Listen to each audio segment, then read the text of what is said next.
Hello, everyone. Welcome to our video session today. I'm very excited to introduce the next guest of our video session, Hope Brinkmeier, who's going to be speaking about the do's and don'ts during job interviews. But first, let's start with an introduction of Impactionable. I'll ask everyone on this call to introduce themselves in 2 sentences or less, and then I will introduce Hope, and then she can get started with the work that she does best. So a little bit about Impactionable, we changed our name. Our mission is to create a community that actually does social impact work. We don't say that we're going to do it, but it's all about action. So we help people find jobs, funding opportunities, networking opportunities such as this in the social impact space. And our community is very much centered around human-centered design and just getting more people to do good within their local communities. So I'm Shivani. I'm the CEO of Impactionable, and I live in Chicago, Illinois. I am going to ask Ishan to please introduce yourself next, and then we will go ahead to Saeed next. Hi, thank you, Shivani, for initiating this networking event. So quite helpful. So I'm Ishan, founder of VIP World Services, where VIP stands for Visually Impaired People. We design accessible and user-friendly content for visually impaired people, basically websites, by considering the guidelines and user testing with the community of VIB, thereby paying them as well for their time and making them more active. And as I said, our first service, Travel Hands, launched in London, so we're based here. Happy to chat more afterwards about it. Thank you. Thank you, Ishan. Saeed, you want to go next?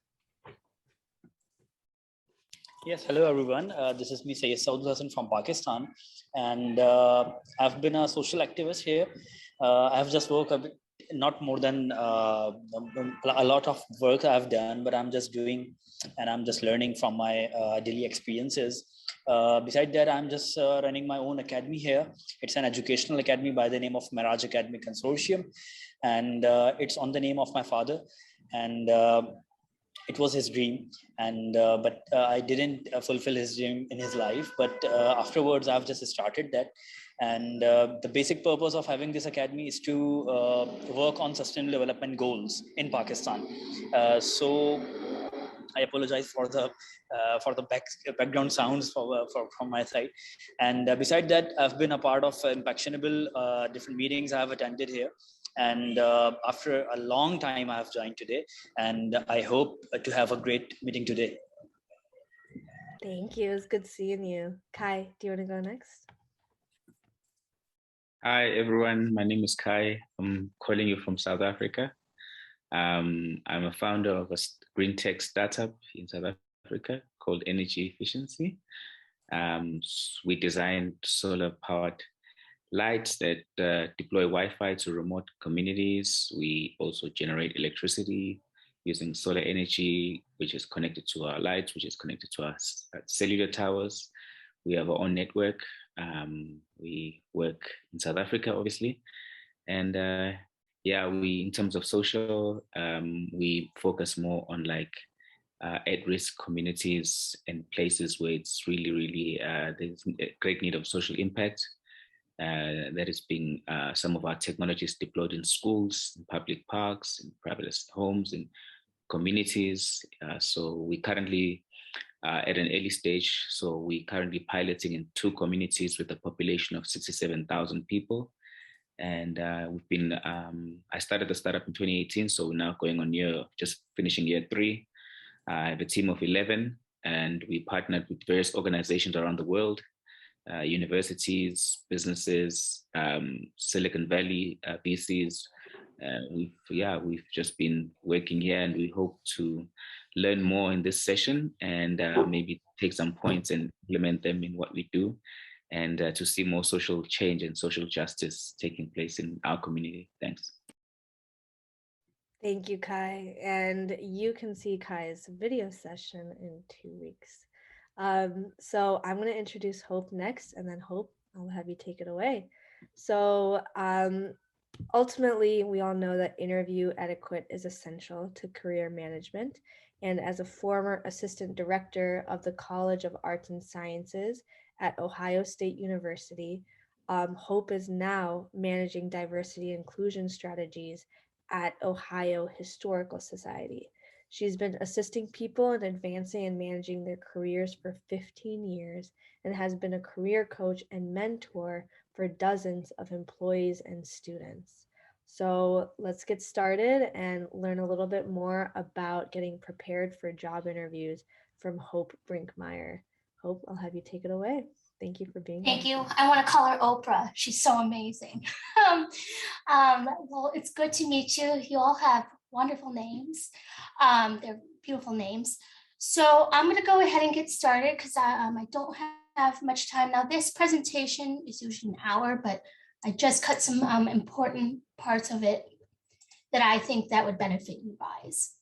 Okay, so there's something called the STAR method that human resources use for interviewing. They're going to ask you about a situation. Tell me about a time where you solved a problem. Tell me about a time where you had to deal with a difficult coworker. The best method out of all interviewing methods is what we call the STAR method. During these questions, you give the situation, you give the tasks that you were given, what you did to do this task, and the result of the actions taken. So everyone generally forgets the results. That is a very important thing to remember. I'm not going to read all this, but this is just an example. So it's me asking you, can you give me an example when you had to be really creative or really strategic to meet all your responsibilities? So you say, well, in my previous job or in my current role, and you give them the situation. I had to move the team to a new customer relationships management system. Task, what were you asked to do? Well, I had to find a new software by the end of Q3, making sure that my sales numbers did not decrease. The action, what did they do to solve this problem? And they went through step by step.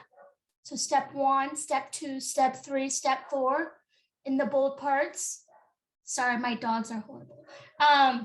So that's kind of how they solved the issue. And then, of course, the results. He was 12% ahead of his sales goals. So there are some things that really annoy me about job interviewing. And these are very cliche. You'll see them in movies, you'll hear about it. And I just want to say that there's some better ways to answer these questions. So they're going to say, what is your biggest weakness? Or what are some opportunities for improvement? These are the things you never say because they're the most common answer in interviews. I work too hard. Sometimes I have trouble saying no, or I struggle maintaining work-life balance, or I have struggled with decompartmentation. So that's pretty popular. So the first one, I always hear, I'm a perfectionist. There are different ways to say this. I sometimes focus too much on the details of a project and spend too much time analyzing the finer points. The thing about this weaknesses is they're going to want, this is a horrible question because you're going to have to say you're bad, but not make yourself sound bad. So, so when you do this, there are 3 things you have to do. You have to say what your weakness is. You have to say what you're working on, how you're improving this weakness, and a good quality about yourself, okay? So sometimes I focus too much on the details. And then you say, what are you doing to improve it? I'm striving to improve in this area by checking in with myself. And then what else? What's kind of like the result? I can still ensure quality. Another one, I can be impatient. This is also very popular. There's another way to say these things. It has been difficult to deal with certain personalities, and sometimes I can get impatient. So here's an alternative. The same thing, you give the situation. When I work on certain tasks, I expect quick turnaround time. But what are you doing to fix this? I have regular communication with others. And then I ensure that their tasks are delegated to the appropriate people that plays on their strengths. So that is what you're doing to make it better. Another one that I hear all the time, I can be too blunt. Okay, this is just another way to say it. I'm a very honest communicator. So what are you doing to improve yourself? Well, you're recognizing it. You're recognizing it has to be catered different for different people. And then how are you solving this issue? I do it through setting expectations early and giving feedback.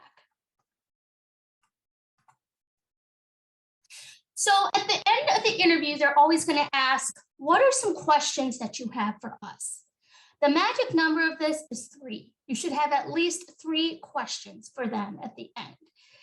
If someone says, I don't have any questions, I'm sorry, they're not getting a second interview. It means that you're not interested. It means that you're not showing your research. These are some, this is kind of the flip side of things. Sometimes when you interview the company, they're going to tell you things that are also cliche. So you want to get the best answer to make sure it's a good fit. So first one, you're going to say, what is the company culture? And the person's going to be like, oh, it's also, we're always doing happy hours, blah, blah, blah. You know, what's another way you can ask this that you get a more honest answer is, what is your favorite thing about working on this team? What is your least favorite part or job of this department? If people say this, they're going to be like, oh, I love working here. I can't think of one. Well, of course, everyone has a least favorite part. So here's another way to ask it. Are there any challenges that this department or this organization is facing currently or in the future? Now, I ask questions that you can find on the website. On the website, you can always find their mission, values, and strategic plan. So don't say, what is your strategic plan? What is your mission? Because you're going to find that on the website. Don't ask the interview how you got their job. That's a little threatening to them. And don't inquire about any salary, benefits, education reimbursement. That's all when they give you the offer. Once they give you the offer, then you can ask those questions and ask anything related to the job. Do you have kids? Do you have dogs? Where do you live? But you want to research like trends or media about the company. Have they been in the news lately? You know, this is something that you can bring that other candidates don't bring. So I saw online that your company made a significant contribution to the food bank. This is really admirable. Are there any service projects that your employees want to do in the future? Or I know there's a trend in blah, blah, blah. Let's say in IT, cloud, converting to cloud. What are some things that your company is fully prepared for this change? And always ask with the rest of the interview as the last question, because that's always a good conclusion. Thank you, Hope. Excuse me. Can you tell us about, the current market, what's going on with the Great Resignation, what's going on with how the current market is looking for in terms of employers who are looking to hire and then job seekers that are looking for jobs? Well, a big trend right now is things are coming to work from home, virtual. Everyone is working from home.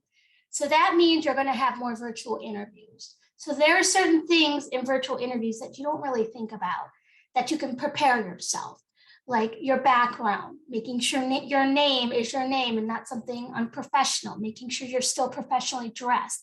So everything is becoming more virtual at some companies and some organizations. So you really want to just be a little more aware of when you're doing virtual interviews, the etiquette that you need to show. Absolutely. Does anyone have any questions for Hope?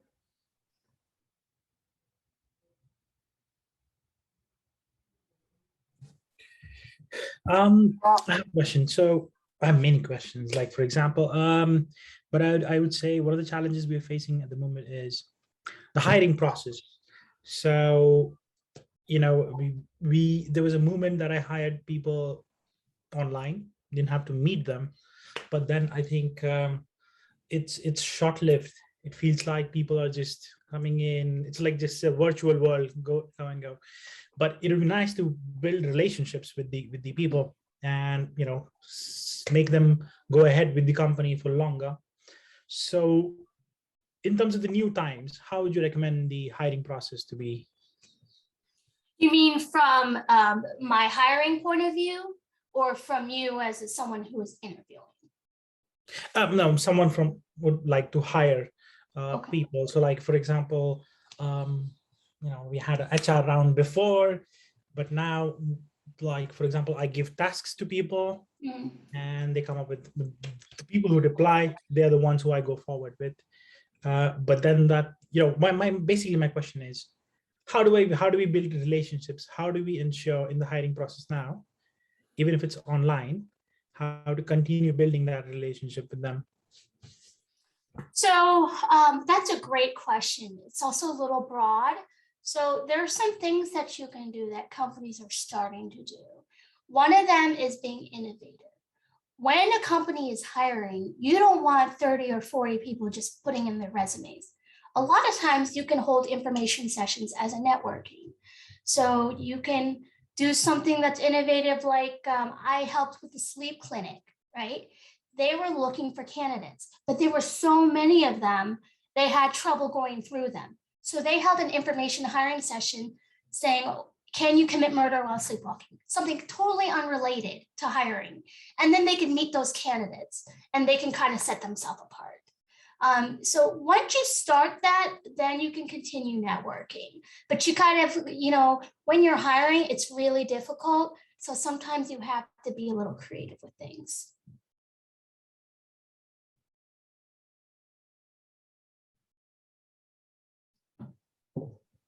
Ishan, do you have any follow-up or anything?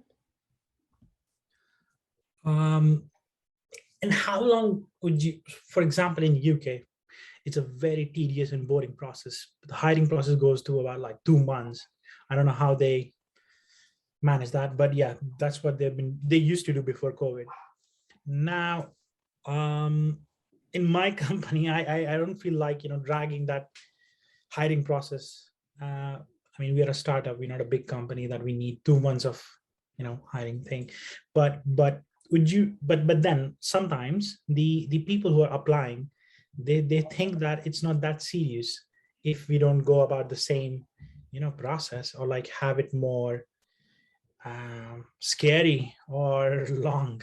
So how would you say balance that? That is an amazing question. That is a great question. One thing that you can do is, part of interviewing is seeing if they can do the job. You may want to give them a little thing to do that they would be doing, just a little sliver of what they would be doing. So for example, mine was, you need to prepare a presentation 10 to 15 minutes long about a career coaching session, coaching a student in their career who has no experience. So you as an employer could do that, and then you could weed out the next 2 months, because then can they do the job? Sometimes, because interviewing isn't enough. And sometimes interviewing is enough. And I think it depends on the candidate. But a lot of companies right now, I think what I would recommend doing, especially for those technical jobs, is maybe, can you write a program on this? Or even the soft skills. Can you give a presentation on this? Can you teach a little about this, depending on the job? And that might cut it down. All right, thank you.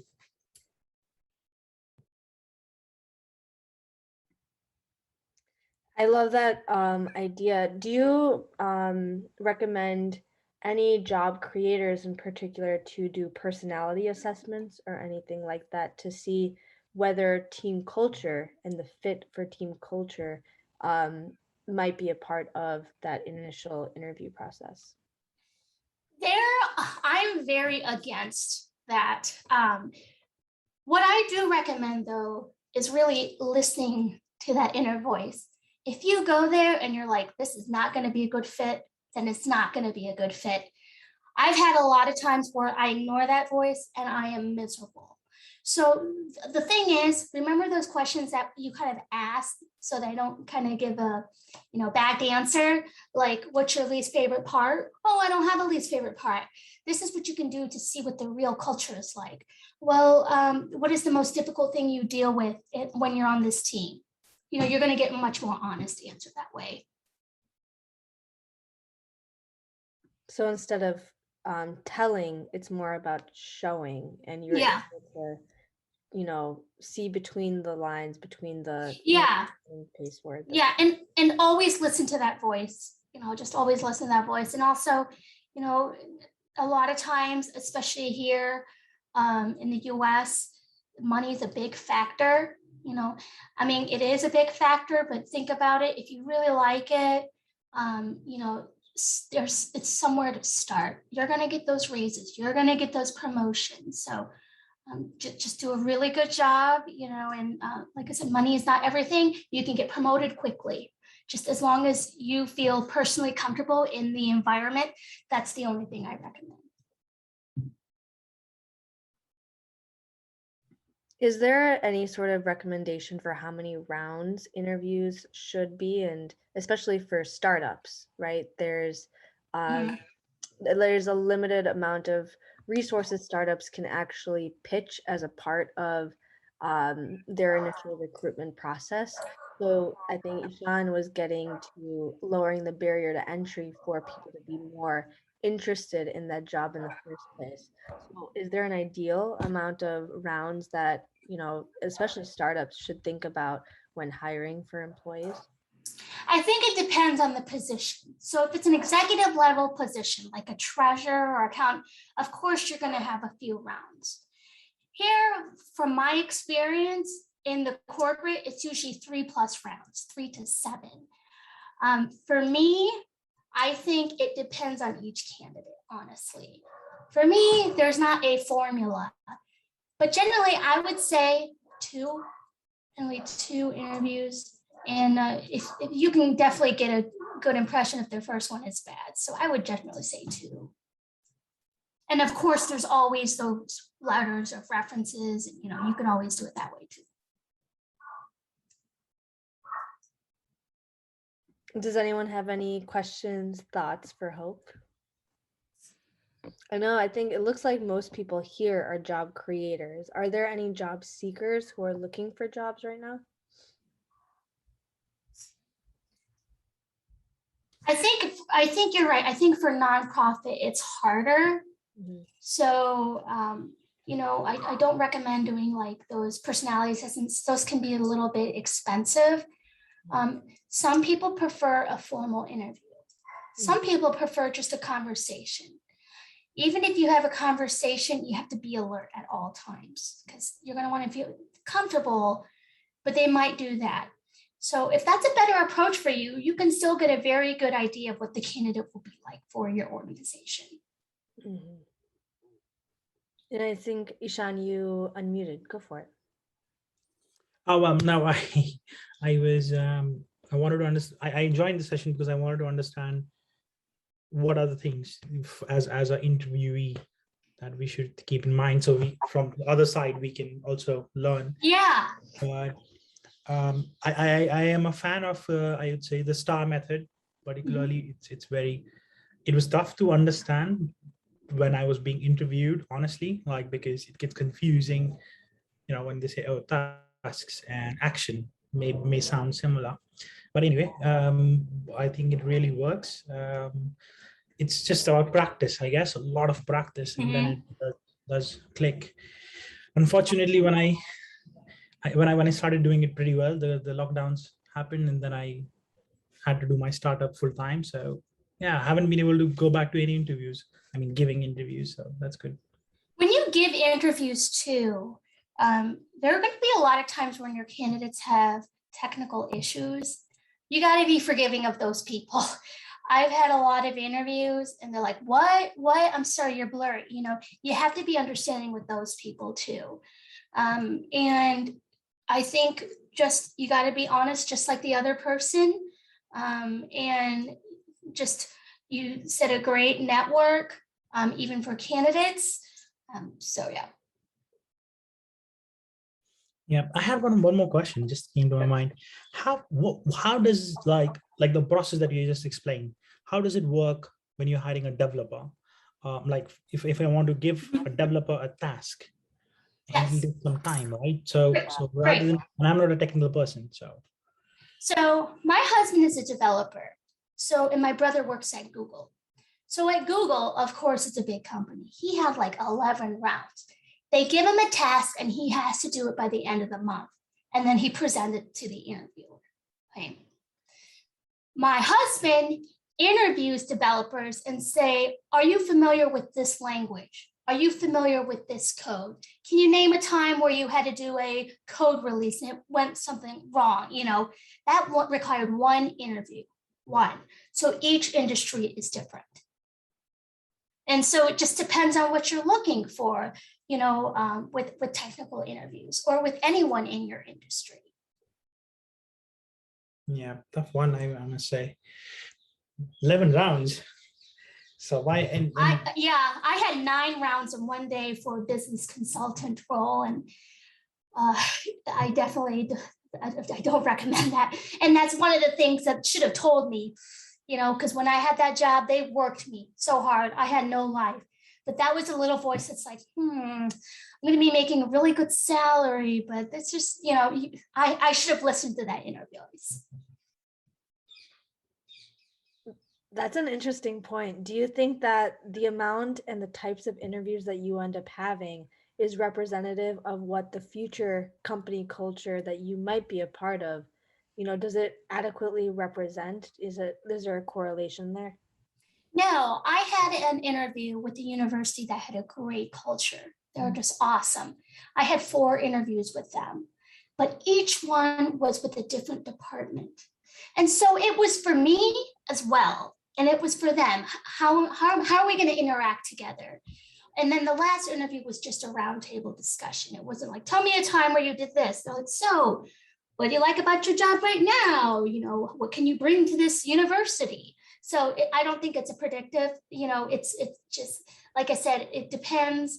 A lot of times it'll be like, okay, at 8 o'clock, you're meeting with this in accounting, 9 o'clock, you're meeting with finance. And that's what that nine rounds were. And so it was helpful for me too. And like also just something to tell you is when you interview someone, something that turns me off is when, oh, I'm sorry, I didn't have time to look through this. Can you tell me a little bit about yourself? That's a really big turnoff for a candidate. It's like, I just didn't have a chance to look. Let's through each of these, that's a turnoff. And some interviewers are like, I see on this bullet point, you said this. Can you tell me a little more about that? I see on this bullet point, you did this. Can you tell me a little more about that? That is also a no-no when you are interviewing candidates for your organization. Doing that initial research for both the job seeker and the job creator is equally important, you're saying? Yes. Yeah. And, you could always see them on LinkedIn. Definitely, so yeah, it's important for both parties. But if I'm a really good candidate and you're interviewing me and that's the first impression I'm going to get, I'm not going to want to work for your organization. So you have to be really, respectful, professional, and eager to meet the person too. So right now it seems like a lot of the quote unquote power is coming from the job seeker side. Absolutely. Right? Can you tell us a little bit more about that and how to best navigate that, especially because it looks like a lot of people here are job creators? So the job seeker, of course, has all the power. Okay? The things that you have to remember are you do your research on the person, make sure you're not wasting your time.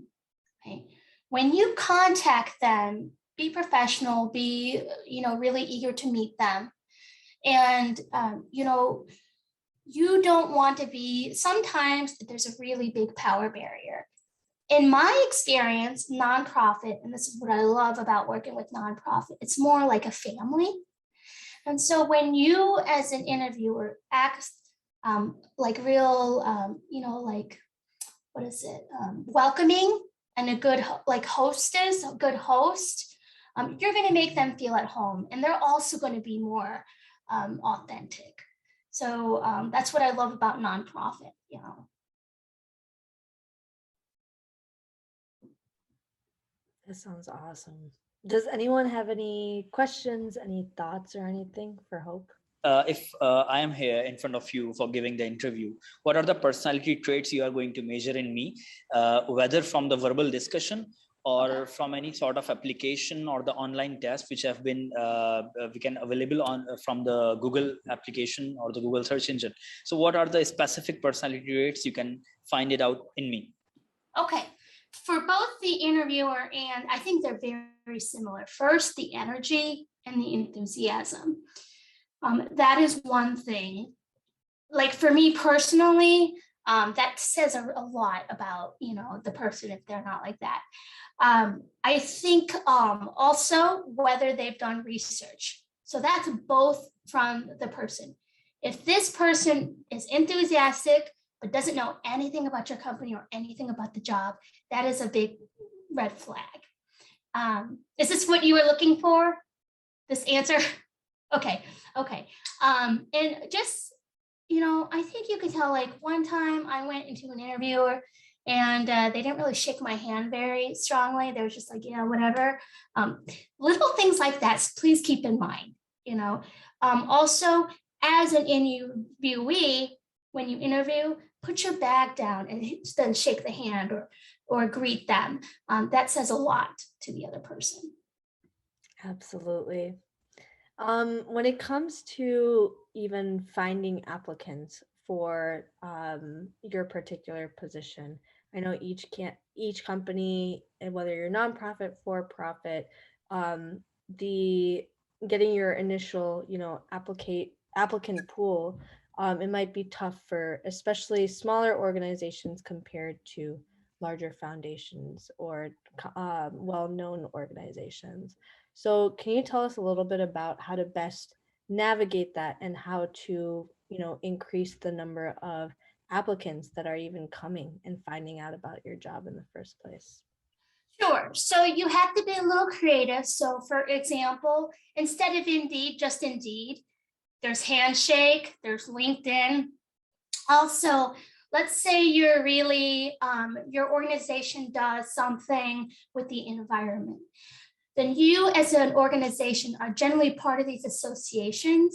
You can ask to put it on the association website, you know, Facebook, you know, do that and just be at events. And a lot of times people just find out about Indeed, you know, and that's like the only source. They only look on Indeed. So you have to be creative, look on other boards, make something, you know, make like a marketing thing on your website.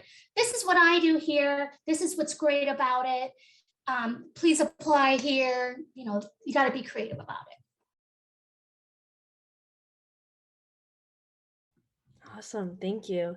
Does anyone have any personal, you know, hiring challenges that they're facing right now, or even job seeking challenges that they're facing right now that they want to bring forward to Hope?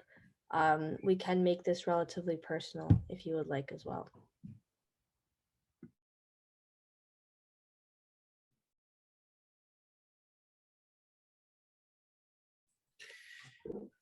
Not at the moment. I mean, I just asked a few questions I had doubts about, but I feel like in summary, I think what I understood and what I've been practicing as well is like giving a task, understanding who's committed, who's more interested, and Yes, bringing them to the interview round, trying to understand the person. absolutely. One thing I've been like, I don't know, it works out most of the times is that I think that the task part is the most important thing, but then while interviewing people, you know, trying to understand your gut feel online, that's a tricky one. I feel like, I don't know, through this Zoom platform, maybe you are, you know, you're saying that you're committed, but you may not. For example, the things you said, you know, when people meet outside, they put down their bags and, you know, how they shake your hand. It's the body language, reading the body language, reading the maybe energy around the person, which is not possible online. But would you recommend any way to Yeah, understand? so some people use those AI things, to look for those words. I don't really recommend that. If you're looking at candidates, and let's say one person is really great, but doesn't have the most direct experience, look at those transferable skills. If they did a position that's similar and that may not be in your industry, look into those people as well. And you can generally tell with the resume. Basically, when I look through resumes, I spend like 30 seconds on each one. I basically look at the top, see where they went to school, see what their big things were, just look at the top and see if they have experience. They don't necessarily have to be, a career coach if I'm hiring a career coach. But if they were a teacher, that's very transferable. If they were in a trainer for a retail company, that's very transferable. These are all great questions. It's, hiring is very hard nowadays. So you have to be creative. You have to know, yourself as well. If you can't deal with a candidate that does this, then, that kind of gives you a red flag. Listen to that voice. Like I know someone who I was interviewing, they're like, and it was driving me crazy. I'm not going to go on with that person no matter how much experience they are. That means that they're not the best at speaking. So definitely listen to that voice.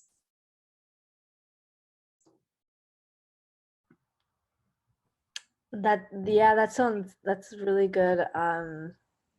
Just listening to your gut's instinct is really important as a job creator. I think we also have a question in the chat from Saeed. What's the difference between a CV and a resume? So CV is more for like scholarship, more PhDs. If you're looking to teach, they list more like publications, research interests. CVs are more towards academia.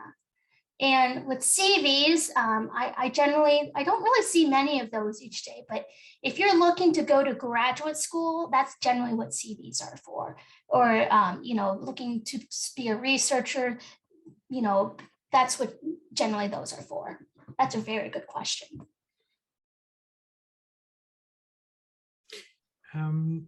I'd like to add something there. So in UK, the hiring managers suggested that CV is something that that is a shorter version. That's more putting the relevant experience for that particular job, and a shorter version. And resume would be something which is like the detailed experience of all the things the person has done. I don't know if there's a difference in different countries how they perceive it, but this is what we've been told. That's definitely how we perceive it. Just basically in the United States, though, CVs we don't really see very often unless it's at a university. But that's exactly what you're saying, what you're looking for. Those research interests, you're not just going to put everything you research, all your writings, you're going to choose the ones that you specifically are towards the job description. Or, Kai, I think you have a question. Oh, I know I had a response to you. You asked a question, so I was going to answer it. Oh. You're asking here. So generally in Commonwealth countries, a resume is just a shortened version of your total CV, which is your curriculum vitae. And then obviously your total, more like your project, what you've done, more of like an in. So yeah, so in Commonwealth countries, so like South Africa, etc., Canada, Australia, UK, they normally would, when you talk about a CV, they're normally referring to your sort of like more extended version of your CV. So, and then your resume is just maybe like a one pager or two pager. Just a short description. Thank you. Yep. Thank you, Kai. And then we have one more question. What are your thoughts on cover letters? Cover letters, I'm going to be honest with you, I don't think they're important. Sometimes the thing about cover letters and candidates, they're just going to copy and paste, right? I think people that I know love them because it shows whether you research the industry. I think that it's not needed. I think that that's what you're going to get through the interview itself. But if you ask for a cover letter and they don't give you a cover letter, that tells you a lot about the candidate. That's a good way to weed that out, actually. I think some people just say cover letter must be included. And if they don't do a cover letter, then don't even interview them because obviously they don't want to work for you. Yeah, people use cover letters as an initial screening process. If they were to get 80 or 100 resumes, especially if you're applying on Indeed, it's easy to just mass apply for these job openings, right? So cover letters is an additional way of screening candidates before you spend any additional time to, actually interview them and schedule that call. So yes, I've heard both ways, but definitely. And you know what also is, oh my goodness, I forgot what I was going to say. So never mind. Hold on, let me think of it. Okay, I don't remember what I was going to say, but I remember. Okay, if someone does a really bad job interviewing, I would welcome you to give them feedback, honestly. I think you're doing them a service. So many people don't do that, but that's how you help them become better. So my personal advice, and you're not going to hear this from anyone else, this is just me. I think it's a really good service. If someone gives you a bad, interview, maybe just being like, I think you're a good candidate, but I just want to let you know, I think you could, I would love to help you with your interviewing skills or, just kind of point that out to them so they can do better next time. So you're doing a really good service for them if you do that. I love that. I'm going to tweet that right now. That's very important. Can you recommend some good job timing apps to monitor stuff, especially in tech spaces? Kai, can you give us a little bit more detail about this question? Okay. Especially like, I think Hope was talking about, sometimes I think you made an example of your brother and your husband. Sometimes you find that, well, I've experienced a lot of times where you have a problem with too much, people are too older, that they picked up a lot of bad habits, like the older generation, especially in innovation, because I work in spaces where we're innovating new things. So the older crowd, have developed very bad habits. They have the experience, but they're not really innovative. They don't think, on their feet. They don't create things. They just want to have a sort of like a normal, and then younger people don't have the experience. They finish school, they don't have experience, but they don't actually know how to fulfill the task that they're supposed to fulfill. So my initial challenge that I had when I started hiring is that I started at hiring university students that have degrees. And I was shocked to find that people come out there with university degrees, but they can't even I had people that have computer engineering degrees, but they can't even put on a computer. Maybe I'm exaggerating, but those things do happen, And then I found out that over time, I noticed that the technical students, maybe I don't know how, maybe there's a better comparison, but in the US, you have your more practical schools, your more practical technicons, maybe I don't know if MIT is one of those, but where they do more practical as opposed to theory. I found those kids or those students to be better hires that are younger. But a friend of mine, I would normally do the first 3 months probation and then stick with them if they can do the work, And a friend of mine gave me an app that actually helps you to monitor their tasks. So in terms of instead of obviously hiring someone from get-go, rather to give them a certain time frame, like you were referring to in terms of Google, give them a certain time frame, like a month or 2 months, and then they have certain tasks to fulfill.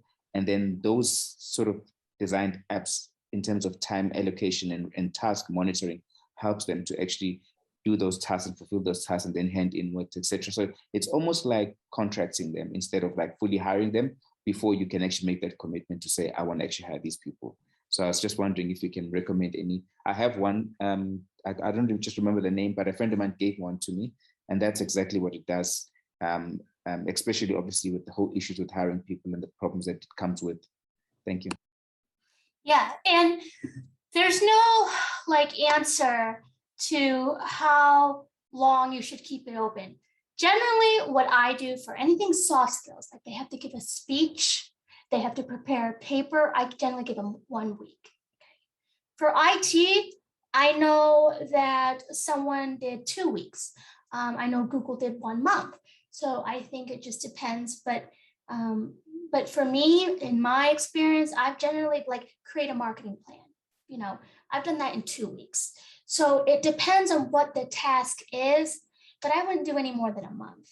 And I wouldn't do any less than a week.